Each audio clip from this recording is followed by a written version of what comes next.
Welcome to the recording of the Ask the Expert session for chemistry and chemical engineering that took place as part of the Partners 2020 programme.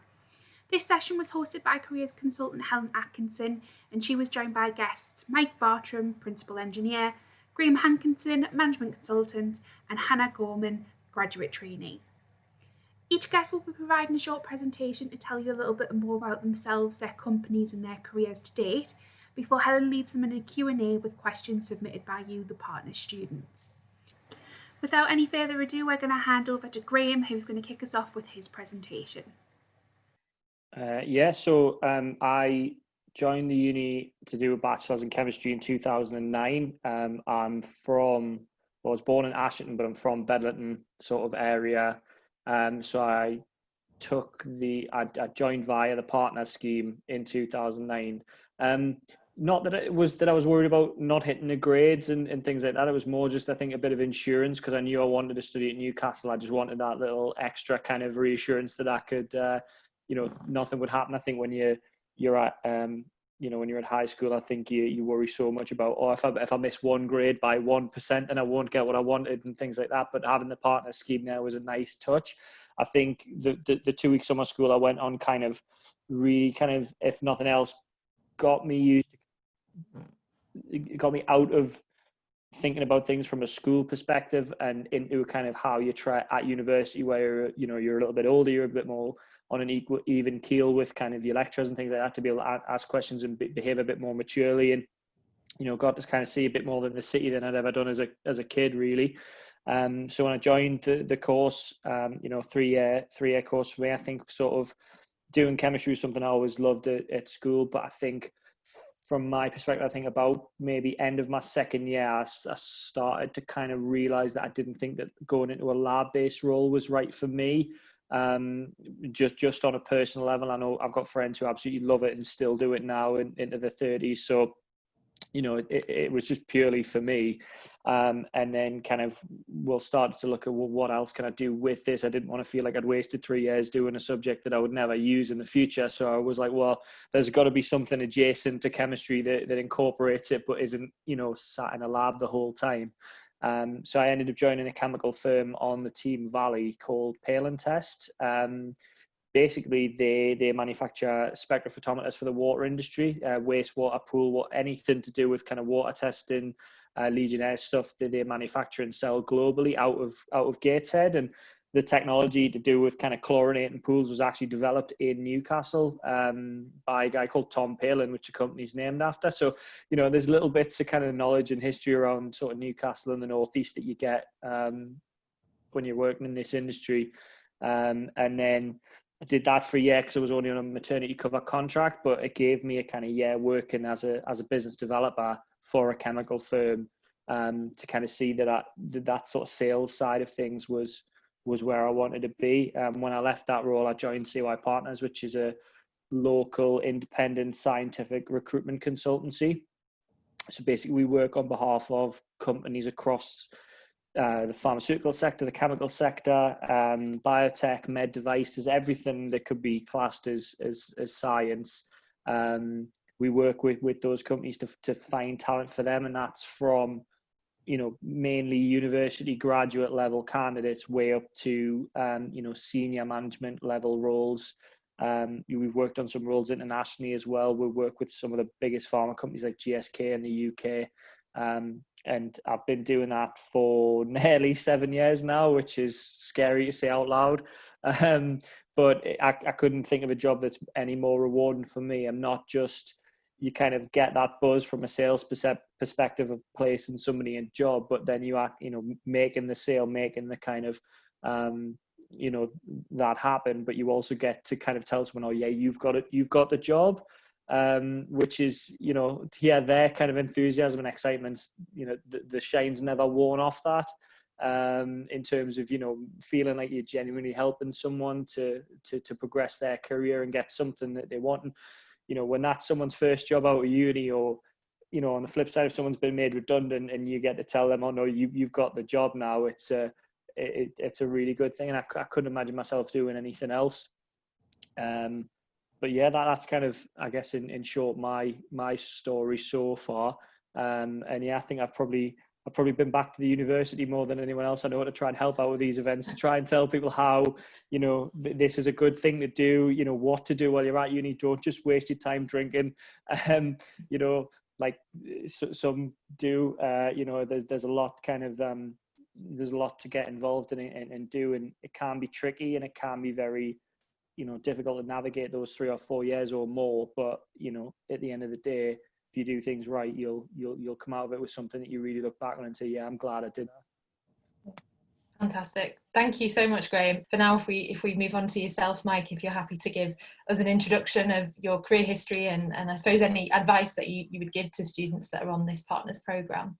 Yeah, sure. Well, obviously I'm a tad older than Graham, so my my career is somewhat longer, and it's been varied. And I guess the thing about careers is that they're just a series of opportunities that you grasp or take or decide not to take, and it'll take you in whatever route you want to go. So there's no set career path specially that you can plan out. It's just what you make of it as you go along. So after I graduated, I went and worked for a silicone manufacturer in South Wales, and I was doing polymerization research, looking at different silicon polymers and designing equipment for manufacturing that.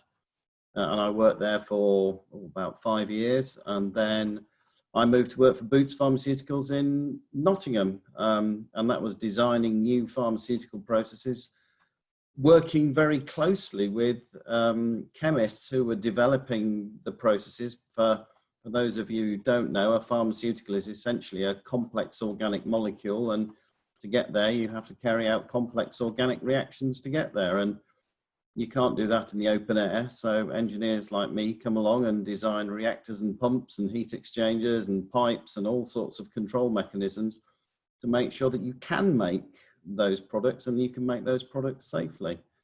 And I was fortunate to get an opportunity whilst I was working for Boots to go and start up a plant in the US, in Texas. And I spent 6 months in Texas starting up a new pharmaceutical plant there, just helping out for a period of time. And then I came back to the UK, worked a little bit longer, and then we were taken over by a German company, BASF. And I went to work for BASF in Germany for 4 years.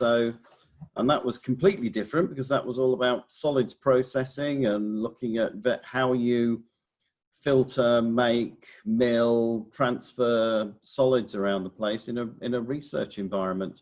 And the fact that it was in Germany meant I learned to speak German, so I can speak fluent German.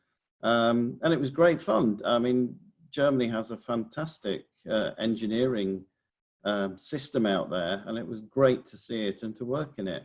And then finally I came back to the UK, to the Northeast in 2000, doing more similar things that I'd done for Boots in designing and running pharmaceutical factories. But again, I was given an opportunity to go and work in Kent, and I worked in Kent doing tableting machines and blister packers and coating and all. So at the moment I'm involved in making the active ingredient. So think of an aspirin, salicylic acid is the active ingredient, but you've got to make it into a tablet. So I learned all about making stuff into tablets, and then it's no good just handing people a bag of tablets. So you have to put them in a blister packer, and if you're really fancy, you might want to coat them and make them look pink or yellow or green, and so you need a special bit of kit for doing that.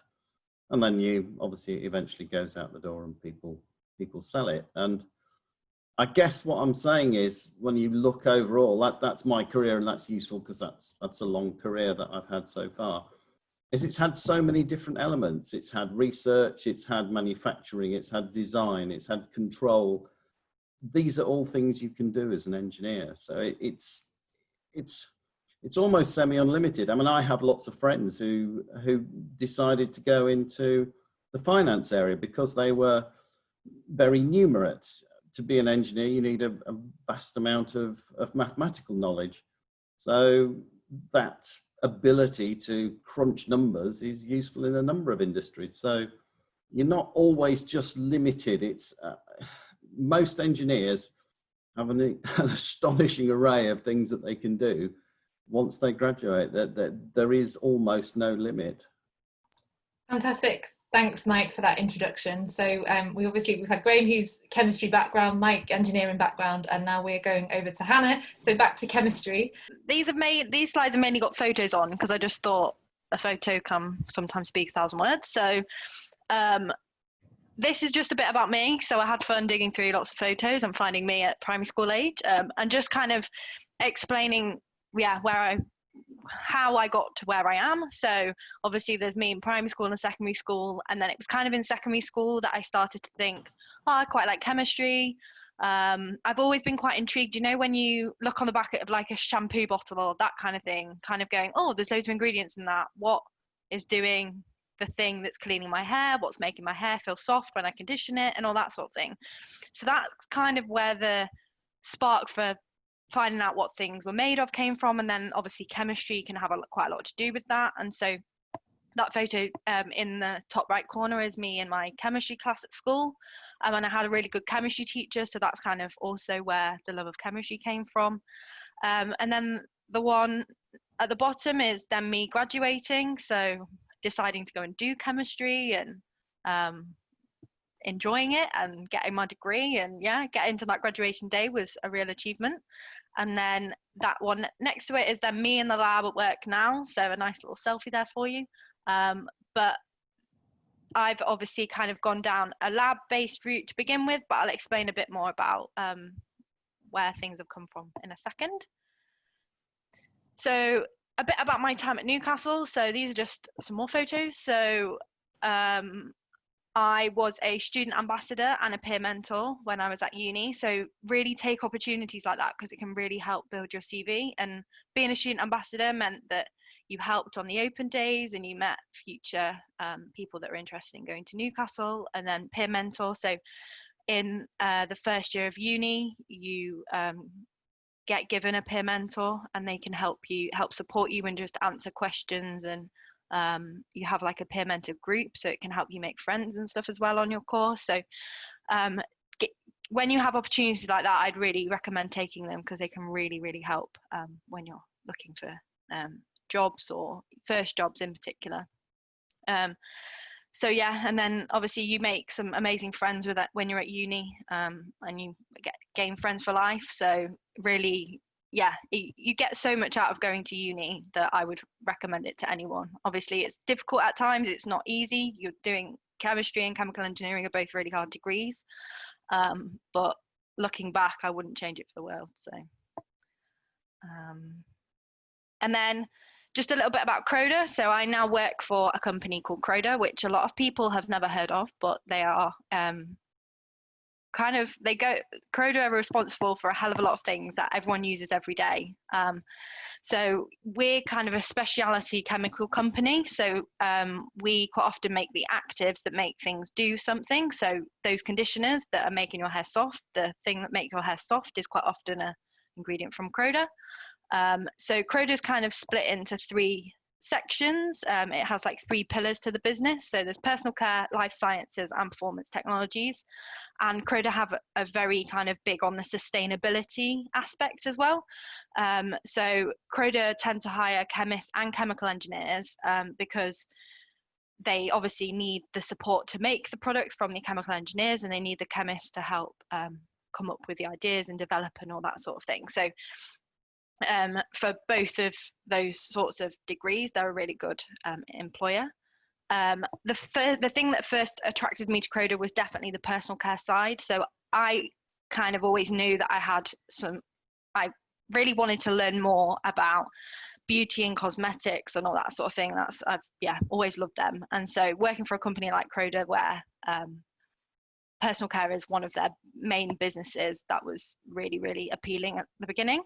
And that's kind of where my placement year came from. So when I was at uni, I did the M-Chem in chemistry with a industrial training year, and I got a industrial placement at Croda, and absolutely loved it. And that's kind of why I ended up going back. So my placement year was in sun care, synthesis, and applications. So I was based at Croda's site in in Widnes in a place called Ditton, and I lived in Liverpool for that year, so it was quite nice to go and see a different city and meet new people and try something different and not have to do uni work for a year. You kind of, on the MChem, you have to do it alongside it, but it meant I didn't really have to sit in lectures, and I kind of got to try out a job for a year, which was really, really nice, and I absolutely loved it and didn't want to leave. So my main projects were obviously in sun care, and my big project for the year was in making a new active, which was now on the market, called Infraveil IT100, and I did all the synthesis and applications work for this product. And it, instead of protecting in the UV range where most sun care products protect, it protects in the IR range, because there's new information that's come out that's to say that you need to protect yourself from IR waves as well as UV. So that was a really, really nice project to get my teeth into, and I saw all different aspects, and I got to see my project all the way down to plan, and I got to visit Spain, one of our sites over there that does sun care stuff as well. So I got so many amazing opportunities, and yeah, I would recommend doing a placement year to anyone. So and without the placement year, I would not have got my job on the graduate scheme. So I came back to uni, decided that I absolutely loved Croda, wanted to go back. So I applied for their graduate scheme, and they have a scheme where you do 3 rotations, they're all 9 months. So it's about a 2 and a bit year scheme. And I'm currently just started my second rotation of that.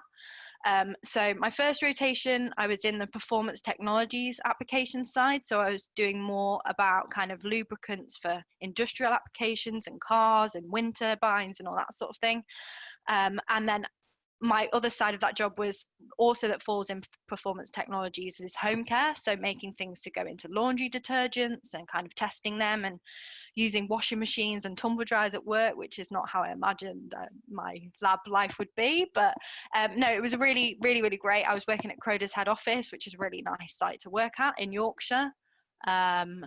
And then now I'm in my second rotation, and it's more of a commercial rotation. So I'm not in the lab like I was for my first rotation. I'm desk-based, and in the COVID situation, it's quite good that I'm desk-based. So I'm now working back in personal care, but from a commercial side. So I'm working in sales development, and we kind of link between sales and technical. So it's quite a varied role, and I'm getting exposure to all different types of things and hearing about all the customers that we sell to and all that sort of thing. And then the photos at the bottom are just from my kind of fellow graduates. So there's 7 graduates in my year, and we are 4 chemists and 3 engineers, and we do a hell of a lot of things together to kind of build new skills. So on a graduate scheme, you quite often get extra training that you wouldn't necessarily get just from a job. So this was us on the right when we went caving, just before we went caving, and then on the left kind of doing some team building activities and things. So yeah, a graduate scheme is great, and you get kind of new friends through it, and all sorts of things. And yeah, it's been really lovely to try different roles in Croda and kind of decide where I see my future career. And yeah, it's definitely helping me make that next step. Have obviously only graduating last summer. I've kind of still got a lot further in my career to go. So doing the grad scheme is definitely helping me decide where I see that. So that's me. Fantastic. Thank you so much, Hannah. And thanks to Graham and Mike too for your presentations. Thank you to Mike, Hannah and Graham for those excellent presentations. We hope you found them useful and insightful. We now lead into the Q&A portion of this session. We have discussion and questions from students that tuned in live, and also Helen will be leading with some questions that were submitted prior to the session from you, the partner students. Thank you everyone for the presentation there. It was really interesting. I just wanted to find out about what other areas of careers I could go into with a chemistry degree that isn't just chemistry based, because I know I definitely want to go into chemistry. I'm just thinking if at the end of my degree, if I didn't want to do chemistry for stay in a lab for the rest of my life, what could I do? I mean, that's the thing. You can stay in chemistry and not work in a lab a day in your life after you leave uni. Hannah was saying there, her role there is commercial at the moment. That is technically what my role is as well. There's, what often happens is in these industries, there's so many cogs that need to turn to make the business the business click and the business work, but having a knowledge of why you're working for that company and what that company does can help tremendously. The first job I got at Pale and Test, they hired me because I had some kind of, experience customer service wise during part-time jobs, but I actually did the chemistry degree. So they knew that I could actually, if a customer rang up and said, what should I buy this for? I would be able to kind of talk to them at least on a chemical level about what they needed and answer that. If I didn't have that knowledge, I wouldn't be best placed in that job. So there's so many areas that require chemistry, like Hannah was saying as well. It literally goes in everything. There's stuff that Croda make and companies make that you would have no idea, like what goes into making that available for you to buy and have in your house or wherever. So there's so much in this industry that is vital, that there's so many different jobs that kind of go with that. To kind of really off a list of them right now would probably take forever, but you just because chemistry is your entry route, areas you can go into that still class as being in the chemical industry that aren't a lab-based job, that like it isn't as just black and white as that. Yeah.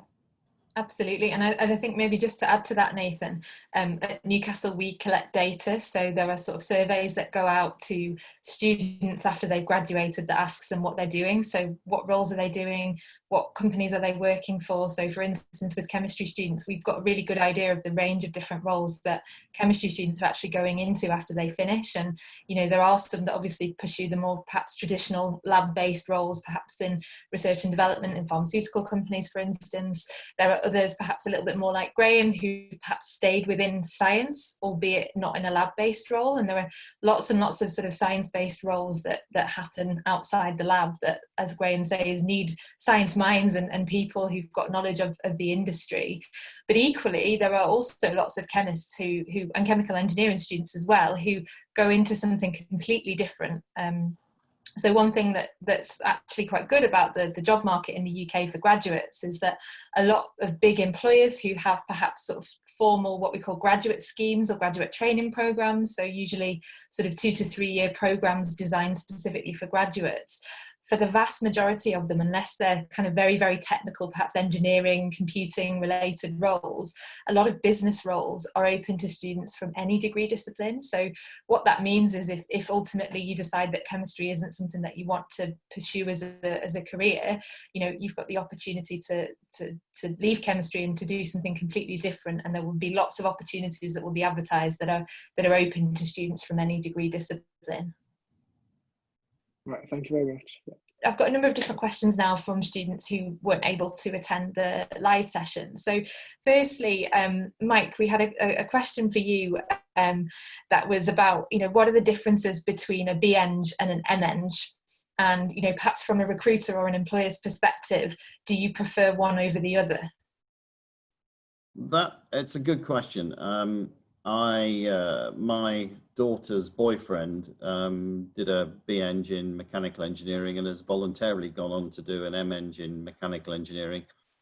His opinion is that he'll have more job opportunities at the end when he's looking for that first job. I think for a company such as ourselves, we don't take many graduates on, but we do take people with a few years experience. And I think it's often the experience that they've had which is more important than the original degree that they actually had, for sure. I mean, we're obviously looking for a degree that's in a relevant subject. I mean, if someone has a degree in German, they're not necessarily going to get a role as a chemical engineer. But if they've got a BEng or an MEng, but they've had good experience, then there is no reason why they shouldn't get on. So it's a sort of qualified answer, which says a bit further down the line, it makes no difference. Early on, possibly it might make a difference in getting that first job. Yeah, fantastic. And I suppose just to clarify what that means perhaps for students who are maybe unsure what the differences are. So with engineering and with chemistry as well, with chemical engineering and chemistry, there are opportunities to take either, I suppose, a 3-year course where you'll graduate with a bachelor's of chemistry or a bachelor's of engineering. But there were also opportunities to complete an additional year. And after completing that additional year, you essentially complete 4 years, but you graduate with an undergraduate qualification as well as a master's level qualification. So lots of the programs on offer at Newcastle University within engineering and science give you the chance to undertake what we call this integrated masters. a lot of the time there's quite a lot of flexibility to switch onto different programs. So even if you've applied to university to do a BEng, if perhaps after your first year or second year you feel like you want to pursue that fourth year and you want to sort of roll over onto the master's course, there are usually opportunities to do that. Sometimes you might need to meet minimum requirements in terms of academic achievements in your first year and second year, but there's generally quite a lot of flexibility. If you are looking to perhaps change onto one of these BEng or or MChem courses. Perhaps, Graham, from the perspective of you working in science recruitment, generally when you work with employers, does there tend to be a preference, whether they ask for an MChem or a bachelor's in chemistry? I mean, it depends on the company and depends on the role as well. I think and obviously, not to beat around the bush a bit, but in terms of the salary they're offering as well, some employers, if they've got quite a large team and something like quality or lab technicians at entry level, they'll tend not to look any higher than a BSc because they know it's effectively a starting point for somebody, and that person will maybe get the tools they need in that job to then kick on to the next one a year, 18 months down the line. So there's not like a black and white answer on this. What I would say is if your goal is to go into research or go into something a bit more, kind of cutting edge, then often kind of the more educated, the better it tends to be kind of yardstick that it goes to. It can be quite hard to get into sort of R&D jobs and things like that if you're coming with just a bachelor's degree, at that level. I think the other thing that I would add that can often supersede the level of education gained is the industrial placement year. I've seen candidates with first-class master's degrees passed over for somebody with a bachelor's who's done a placement year, because they were much more equipped to do the job straight away and had learned so much at a company like Croda or some of the pharma companies, that had kind of, helped them massively for that. So from my perspective, whatever level you feel comfortable with, go for. Don't overstretch yourself just because you feel like you should. Because often you can close some doors as well, the further along you go that you might not even think is possible. I see sometimes people with PhDs applying for jobs that are, aimed at graduate level stuff, and employers won't look at the CVs because they don't think it's applicable. So, really think about where you want to go into, but I would always recommend a placement year if you can get one, because that is invaluable for employability as well in today's market. You're hitting the job market along with thousands of other chemistry graduates across the country and Europe and everywhere else, that if you've got something that makes you stand out, it's gonna help a lot. Yeah, fantastic. Sound advice there, Graham, and seamlessly that brings me on to my next question. So Hannah, you've obviously talked about your placement year during your presentation at Croda. I'm interested to know a little bit more about the choice behind doing a placement year. Did you come to university quite sure that you wanted to do a placement year, and I suppose what were your strategies to when you were searching for a placement opportunity? So yeah, when I came to uni, I knew that I wanted to do a placement year, but I think it's more because I was so conscious that I want to come out of uni and be able to get a job. And I think I was like, if I can try something out during my degree and see if I like it and get some skills and meet some people and that kind of thing, I was like, it's a no-brainer really. I'm not saying it's not easy to do, it's difficult and it's a lot of work to apply to all these places to get a placement, but looking back, I'm so glad that I kind of learned all of that when I was looking for a placement, rather than getting to the end of my degree and then having to apply for jobs and thinking, oh, I've never done this before and now I'm having to do it, and it's kind of make or break in a way. Whereas if I didn't get a placement, it wasn't the end of the world. Like, I would still be able to continue uni and I'd just flip onto the no industrial training year program. So yeah, it's kind of, it's like a trial run, and I was just like, it's a no-brainer. When I came to uni, I was actually on the BSc course, and then it was while I was there that I decided, oh no, I'm going to swap on to the masters. And for me, it was mainly because in chemistry, if you do the BSc, you don't so to get your BSc, the final thing you do is more of like a dissertation, so a literature review, whereas it's only in the MChem that you really get real hands-on experience of doing your own research. And I was thinking, if I do really see myself going and being a chemist, I kind of need to have at least kind of run my own project and know what I'm doing. So that was my main reason for doing the MChem as well.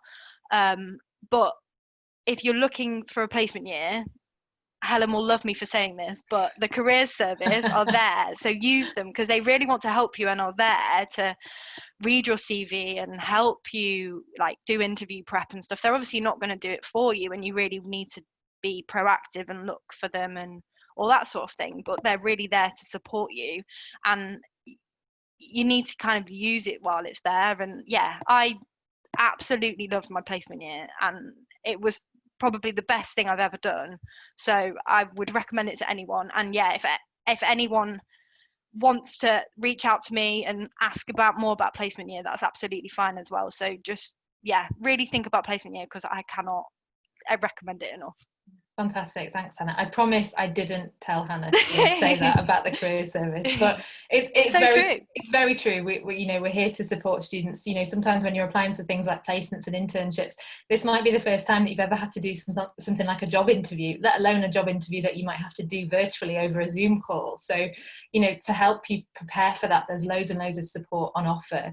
One of the things that I also do within the School of Natural and Environmental Sciences for chemistry students, we do a similar thing for engineering students though as well, is we run placement panel events. So Hannah was part of that last year. So we specifically recruit students who've just returned from placement from your degree discipline, and we organise an event that sort of brings our returning placement students together to speak to second year students about their placement experiences, maybe the challenges that they had in finding a placement, how they overcame these, and their top tips to help you sort of look for placements yourself. So there really is a lot of support available. But I think again, it's important to note that not everybody does a placement, not everybody wants to do a placement. But I think it's really important to perhaps stress that gaining as much extracurricular experience as you can during your time at university is very pivotal. As Graham says, you'll be graduating with a lot of other chemical engineers, a lot of other chemists. So you need to think about what makes you different, what makes you stand out. So perhaps Mike, if I just quickly sort of come to you now, just perhaps from perhaps an engineering perspective, from a recruiter's perspective, how else can students stand out if they're looking to go into chemical engineering beyond having a work experience in the form of a placement year? How else will students stand out in the job market? It's a good question. I mean, you're right. Having placement is top of the tree. That gets you your first step. But there are also other things. It's how many other things you've done in between, say, your first year and your second year, or between a third year and a fourth year. Have you gone out and got work during that period? Have you done something different? It might just be working behind a bar, delivering drinks or whatever. Have you done anything unusual in the degree course as well? I run industrial projects for mechanical engineering students in their final year, and they have group projects and they have individual projects, and that's a good thing to talk about, because those industrial projects can be just as relevant and just as interesting to talk about, and it's looking at those and how did the student work during that period, how can they talk effectively about that period. And a lot of it is about confidence and expressing yourself. I mean, that's clearly you need to put stuff down on your CV to get that interview, but once you've got that interview, you need to be able to talk about your experiences in a way that makes it understandable to the people that you're being interviewed by, so that they can get some grasp or some feel of how capable you are as a person. And that's important. And you have to try and hit that middle ground between knowing, yeah, I've done this and this is what I did, and it's understandable, and not either hiding it or going too much over the top. And a lot of people say going into an interview and just be honest, and that's the best advice anyone can give. Lots and lots of nods there.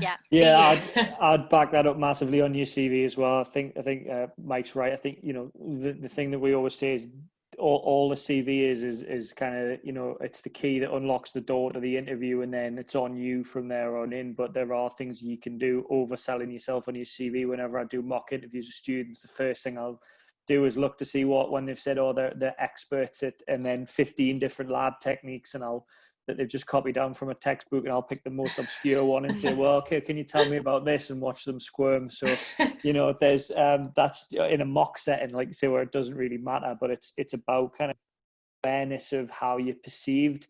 You could have the best CV in the world, but if you come in and the way you present yourself makes you seem like someone that those people don't want to work with, you're not going to get that job. And that is very important, that, you know, people hire people they want to work with. And you've got to kind of be aware of that when you know, the way you kind of present yourself, and, you know, the way you come across in writing and in person is massively important.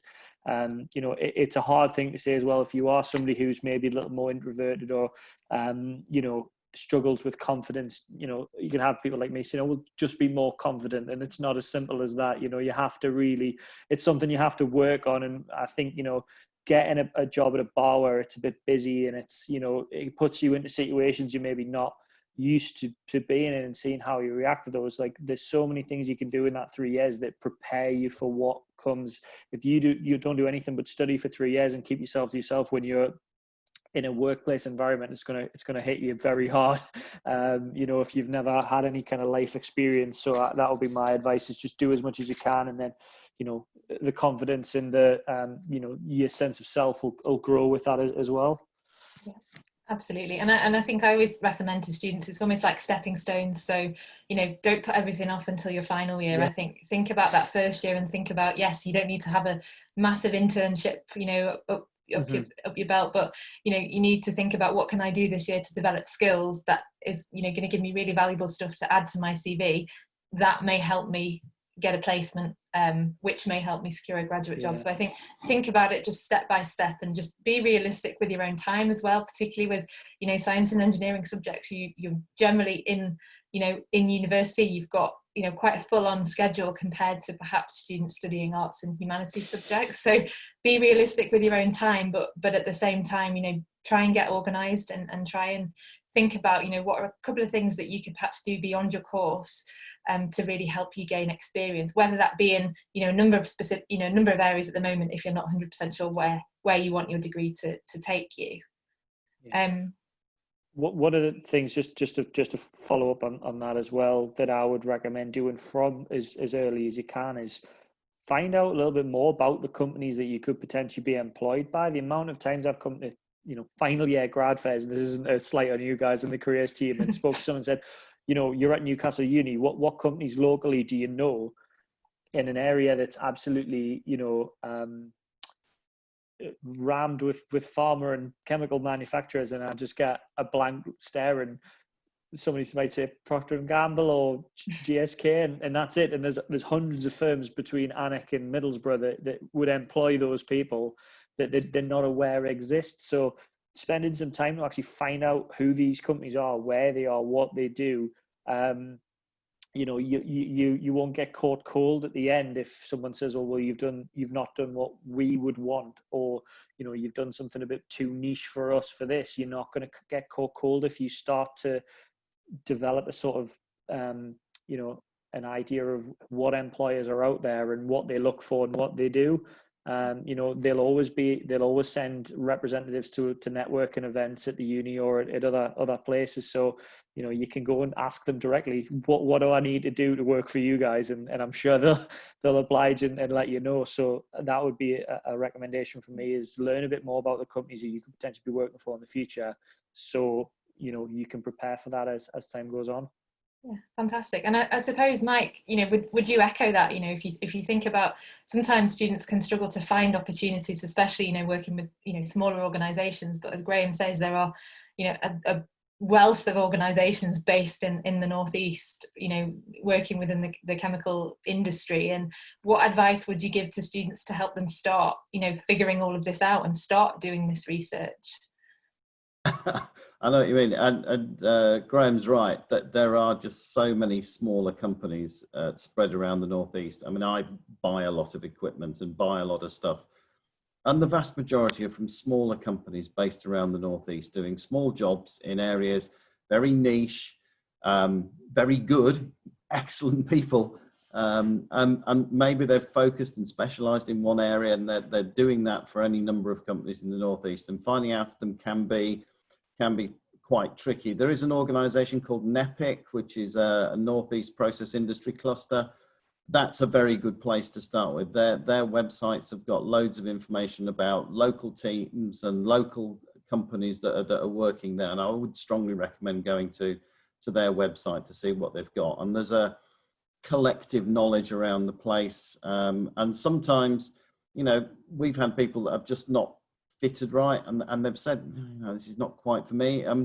You know, sometimes we've just gone around to people within the area that we've known about and said, well, look, you know, you really ought to be doing something a bit more like that. And here's a couple of companies, and we only know them because we know them either through NEPIC or we employ stuff that which they're doing.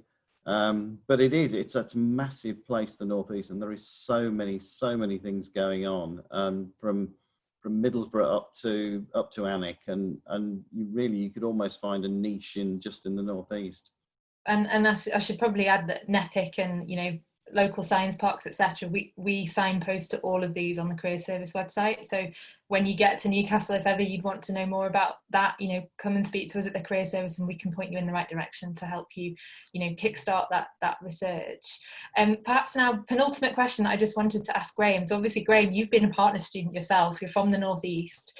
You've gone on to work in the Northeast. I suppose was there you know, a decision when you were in your final year that you wanted to start your career in the Northeast? And what advice would you give to students who are perhaps either from the Northeast or interested in potentially starting their chemical career in the Northeast? I mean,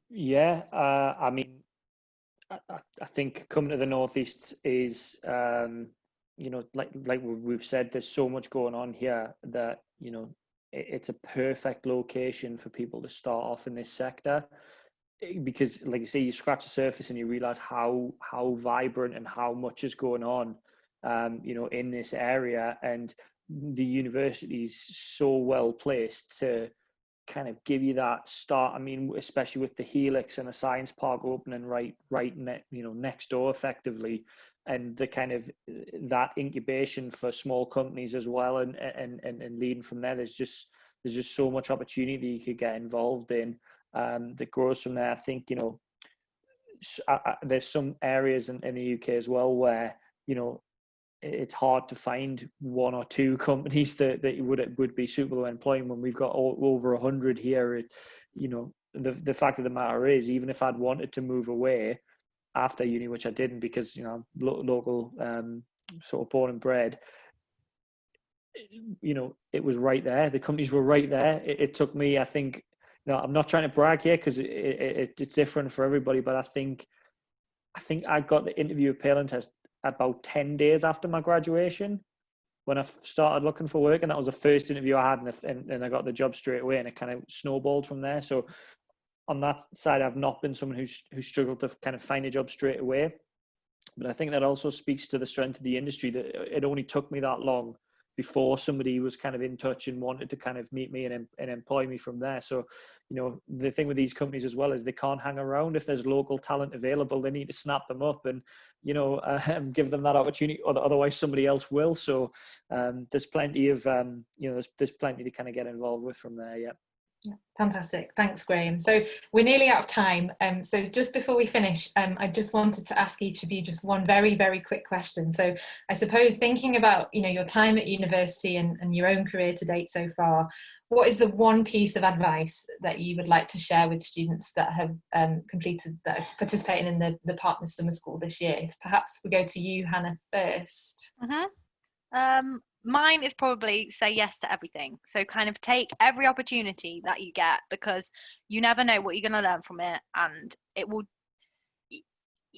just make you more employable. It will also mean you meet so many different people. You'll gain so much out of anything that you do. So don't shy away at uni. You've got so many things there to just grab and do and take. So take that opportunity, because you don't get that all the time. So yeah, and you're not paying all your fees to just hide away and not make the most of it. So really make the most of it.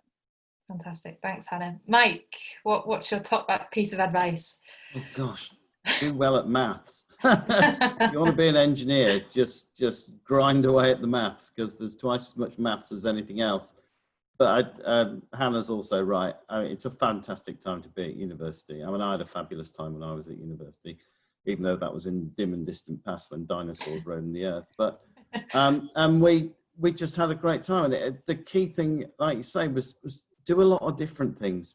Round yourself out. Don't sit in your office and just do chemical engineering. Go out and play some sport, or do some arts, or go out and see stuff, and because it makes you a rounded individual, and a rounded individual is always going to be much more employable than somebody who's just straitjacketed themselves down one route. So yeah, maths and fun. That's it.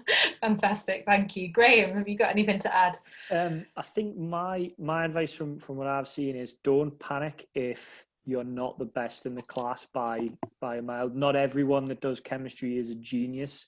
Not everyone that does chemistry needs to be a genius. You don't need to be, some sort of child prodigy to make it in this industry. And I think sometimes people can let that weigh them down during the 3 years. If they're not hitting first class every time and every exam, they can let that get to them and make them feel like a job in this industry is unattainable if they're not doing that. If they're not getting the flashiest graduate internship or anything like that, then they're not worth that. And I would just say that, it doesn't matter what grade you leave uni with or what you leave with, you learn so much in that time, and there's always a job out there for people, as long as they've got the right attitude and the right mentality. You will find what fits you. You don't need to be the absolute top of the class to make it. And that would be my advice to people who worry about things like that. Yeah, so university is not all about grades. It's everything else that you do in between, and making the most of all of those. Not just for your AAA star students. Fantastic. Well, that concludes today's webinar. So I'd just like to say, on behalf of the Career Service, just huge thank you to Mike, Hannah and Graham for dedicating their time this afternoon to share their insights and their expertise and their advice to students who Nathan, who's here today, and other students who'll be watching this back at a later date. Thank you for tuning in to this recording of the Partners 2020 Ask the Expert session. We hope you found the discussion and the presentations from our guests useful and insightful. Remember to stay up to date with further advice from alumni and industry professionals. Subscribe to our Newcastle University Career Service YouTube channel, and you can follow us on our social media channels at NCL Careers on Facebook, Twitter and Instagram. We hope to see you in September. Good luck and take care.